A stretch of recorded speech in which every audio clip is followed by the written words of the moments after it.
Seventh पे commission इंतजार खत्म। सरकारी कर्मचारियों के लिए डा बढ़ोतरी की तारीख घोषित 2024 में इतने प्रतिशत बढ़ेगा डा। सेवंथ पे कमीशन केंद्र सरकार के लाखों कर्मचारी और पेंशन भोगी महंगाई भत्ते D1 में वृद्धि की उम्मीद लगाए हुए हैं। सूत्रों के अनुसार नरेंद्र मोदी सरकार इस मुद्दे पर जल्द ही एक महत्वपूर्ण घोषणा कर सकती है, जो कर्मचारियों और पेंशन भोगियों के लिए एक बड़ा तोहफा साबित हो सकता है।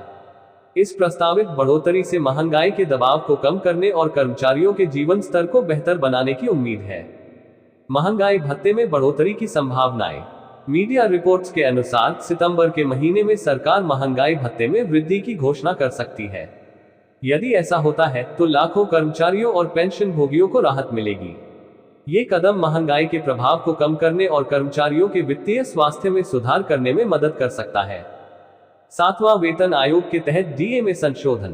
केंद्र सरकार हर साल महंगाई भत्ते और महंगाई राहत में संशोधन करती है, जो 2 बार होता है। पहला संशोधन 1 जनवरी से और दूसरा 1 जुलाई से लागू होता है। हाल ही में कर्मचारियों के महंगाई भत्ते को 4% बढ़ाया गया था, जिसके बाद कुल महंगाई भत्ता 50% हो गया है। महंगाई भत्ते की गणना और आधार। महंगाई भत्ते की गणना हर 6 महीने में की जाती है, जनवरी और जुलाई में। ये गणना कर्मचारियों के मूल वेतन के आधार पर की जाती है, जिससे महंगाई के बढ़ते बोझ को कुछ हद तक कम किया जा सके और उनके जीवन स्तर को बेहतर बनाया जा सके। इस गणना का आधार औद्योगिक श्रमिकों के लिए उपभोक्ता मूल्य सूचकांक AICPI डेटा होता है, जो श्रम मंत्रालय द्वारा प्रकाशित किया जाता है। आगामी महंगाई भत्ते में वृद्धि की संभावनाएं। रिपोर्ट्स के अनुसार आगामी महंगाई भत्ते में 4% की वृद्धि की संभावना है। हालांकि इस बढ़ोतरी की सटीक मात्रा का निर्धारण सरकार की आधिकारिक घोषणा के बाद ही संभव होगा।